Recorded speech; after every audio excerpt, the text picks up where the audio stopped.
Hello student, I am Hasan Chaudhary, your science teacher. In chemistry class 9 chapter number 3, atoms and molecules. It is the most important chapter in your book because chemistry is the science of atoms and molecules. Atoms और molecules इन सबको बहुत detail में हमको पढ़ना है, बहुत अच्छे तरीके से पढ़ना है, क्योंकि अगर हम एटम्स और मॉलिक्यूल्स नहीं जानेंगे तो केमिस्ट्री के बारे में कोई जानकारी प्राप्त नहीं कर सकते हैं. Because atoms and molecules are the alphabets of chemistry.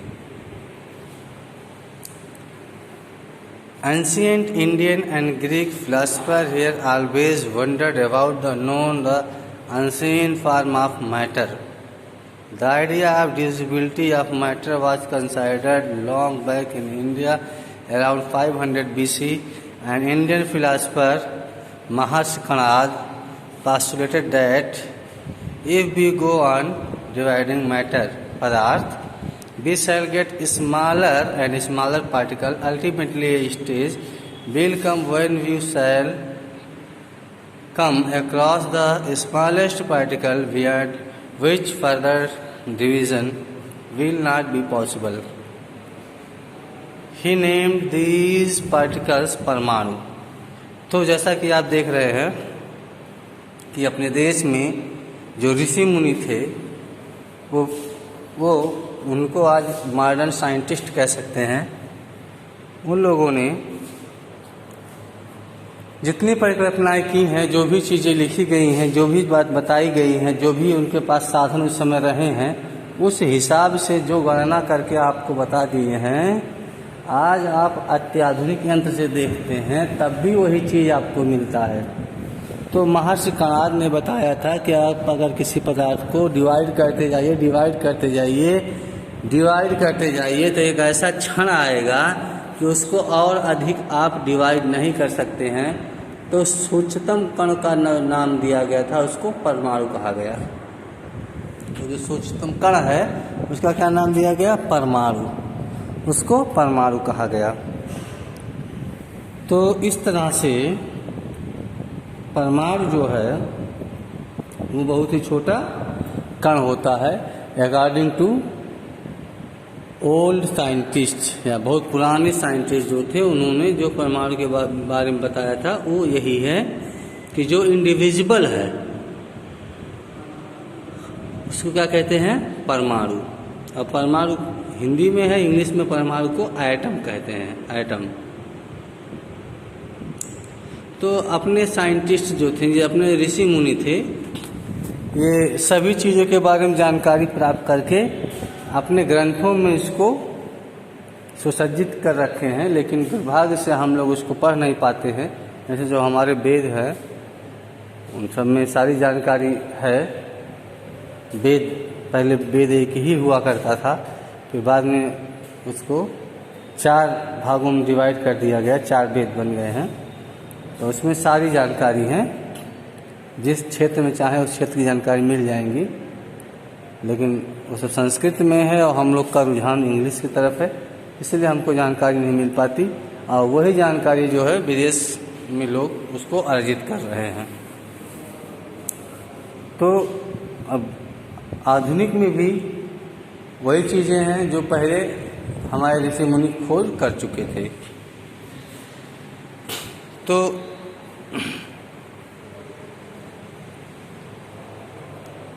बहुत सारे अपने ऋषि मुनि ऐसे हैं जो अच्छे खोज किए हैं, और उनका नाम भी आदर के साथ लिया जाता है.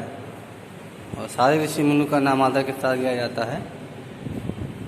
और बाद में जो है कुछ अलग अलग साइंटिस्ट का नाम इसमें आपको देखने को मिलेगा, जो एटम के बारे में अपने अपने विचार शेयर किए. Around the same era ancient Greek philosopher Democritus and Leucippus suggests that if we go on dividing matter, A stage will come when particle obtained cannot be divided further. Democritus called these indivisible particles atom, meaning indivisible. All this was based on philosophical consideration and not much experimental work to validate these ideas could be done till the 18th century. मतलब 18th century तक जो भी विचार आए वो सब दार्शनिकों के विचार थे, एक्सपेरिमेंट बेस्ड नहीं थे। और साइंस का मतलब होता है कि ऐसा ज्ञान जो सर्वत्र सत्य हो। इंग्लैंड में, अमेरिका में, जापान में, रूस में, इंडिया में, जापान में, पाकिस्तान में, जहाँ मर्जी जहाँ चाहे अगर वो एक्सपेरिमेंट करे तो उसका रिजल्ट सेम होना चाहिए। थोड़ा सा वेरिएशन हो सकता है, जैसे ग्रेविटेशनल फोर्स की वैल्यू अलग अलग होती है अलग अलग जगह पे, लेकिन फिर भी उसको सेम कंसीडर किया जाता है। By the end of 18th century, scientists recognized the difference between element and compound and naturally become interested in finding out how and why elements combine and what happens when they combine. Anthony L. Lavoisier laid the foundation of chemical science by stabilizing two important laws of chemical combination. इसमें एक नाम दिया है लेवाजियर, इसको हम लोग लवासियर कहते हैं। इन्हीं को केमिस्ट्री का फादर भी माना जाता है। कुछ लोग पीसीरे को मानते हैं, लेकिन ज़्यादा लोग यही मानते हैं कि लेवासियर क्या है, फादर ऑफ केमिस्ट्री। तो इस तरह से इन्होंने अपना एक्सपेरिमेंट किया। एक्सपेरिमेंट के आधार पे 18th सेंचुरी के बाद कुछ जो है एक्सपेरिमेंटल तथ्य प्रस्तुत किए। किसके बारे में? केमिकल कॉम्बिनेशन के बारे में। और क्या बताया? एलिमेंट के बारे में नया जो सुझाव दिया। किसके बारे में? एलिमेंट के बारे में। इनके दो लॉ है, लेवासियर के दो लॉ है, law of chemical combination by the stabilizing two important law of chemical combination. कौन कौन है? Law of conservation of mass एक हो गया, और दूसरा कौन सा है? Law of constant proportion. दो लाइन का जो है बड़ा इंपॉर्टेंट है, law of conservation of mass. इसका मतलब क्या है? आज भी ये चला आ रहा है, इसके बारे में हम लोग को जानकारी है। लॉ ऑफ कंजर्वेशन मास क्या है? Law of conservation of mass. इसका मतलब मास को ना तो हम प्रोड्यूस कर सकते हैं और ना ही डिस्ट्रॉय कर सकते हैं। जिसका मतलब मास क्या हो गया? Mass neither be created nor can be destroy. ना तो इसको उत्पन्न किया जा सकता है और ना ही इसको नष्ट किया जा सकता है। इसके फॉर्म को केवल चेंज कर सकते हैं। मास को एक फॉर्म से दूसरे फॉर्म में चेंज कर सकते हैं। जैसे मास को एनर्जी में और एनर्जी को मास में इंटरचेंज किया जा सकता है। और इसका एक नाम और है, कंजर्वेशन ऑफ मास भी कहते हैं। Law of conservation mass of और mass conservation, law of mass conservation. मतलब द्रव्यमान क्या है? सुरक्षित है। द्रव्यमान क्या है? उसको जो है मास है उसको आप जो है डिस्ट्रॉय नहीं कर सकते हैं। अगर मास को आप एक फॉर्म से दूसरे फॉर्म में चेंज करेंगे तो आपको क्या मिलेगा? एनर्जी मिलेगी। मतलब मास को एनर्जी में और एनर्जी को मास में आप क्या कर सकते हैं? कन्वर्ट कर सकते हैं। मास को एनर्जी में और एनर्जी को मास में आप कन्वर्ट कर सकते हैं। यह है लॉ ऑफ मास कंजर्वेशन।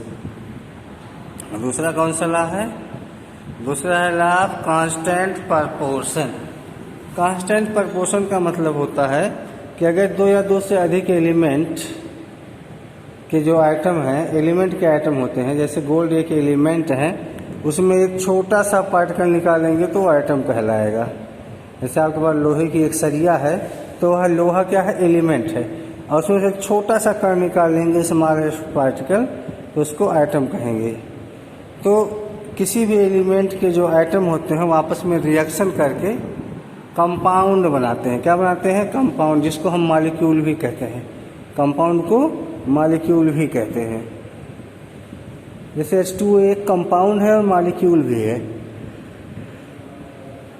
तो H2O मतलब पानी होता है, H2O मतलब पानी होता है। इसको आप गड्ढे से लीजिए, नाले से लीजिए, नदी से लीजिए, झरने से लीजिए, कुएं से लीजिए, चाहे जहाँ से लीजिए, तो पानी का जो फार्मूला आपको मिलेगा H2O मिलेगा। इसका मतलब इसमें 2 भाग हाइड्रोजन का है और 1 भाग ऑक्सीजन का है। अगर भार के अकॉर्डिंग देखें बाई मास, तो ज़्यादा मास होता है ऑक्सीजन का और कम मास है हाइड्रोजन का। तो 2 भाग हाइड्रोजन है और 16 भाग है ऑक्सीजन। इसको और सिंप्लीफाई करेंगे तो 1:8 हो जाएगा। 1:8 के अनुपात में पानी में मिले हुए हैं भार के अनुसार ऑक्सीजन और हाइड्रोजन।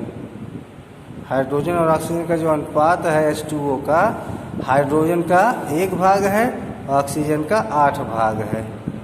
उसके बाद में यहाँ पे हम लोग अब खत्म करना चाह रहे हैं। इसको समराइज कर दें डाल्टन को। डाल्टन ने बताया था atom is the smallest particle. Dalton ने कहा atom is the individual particle. Dalton ने कहा कि atom of given element are identical, atom of different element are different, atom combine in the ratio of small whole number to form compound, the relative number and kind of atom are constant in a given compound। ये कौन सा rule है? Law of constant proportion. तो इस तरह से यहाँ पे देख रहे हैं what is an atom. Atom क्या है? तो एटम को जो बताया डाल्टन के अनुसार, atoms are very small, they are similar, they are smaller than anything that we can image और compare with. More than millions of atoms when stuck would make a layer barely as thick as a sheet of paper। You might think that if atoms are so insignificant in size, why should we care about them? This is because our entire world is made up of atoms। We may not be able to see them, but they are there and constantly affecting whatever we do. Through modern techniques, we can now produce magnifying image of surface of elements showing atoms। तो इस तरह से atom के बारे में थोड़ी सी जानकारी यहाँ पे दी गई है कि एटम कितना छोटा होता है, क्या होता है, क्या नहीं होता है। और आज हम लोग यहाँ पे ख़त्म करते हैं, बाकी हम लोग आगे पढ़ेंगे। बहुत बहुत धन्यवाद।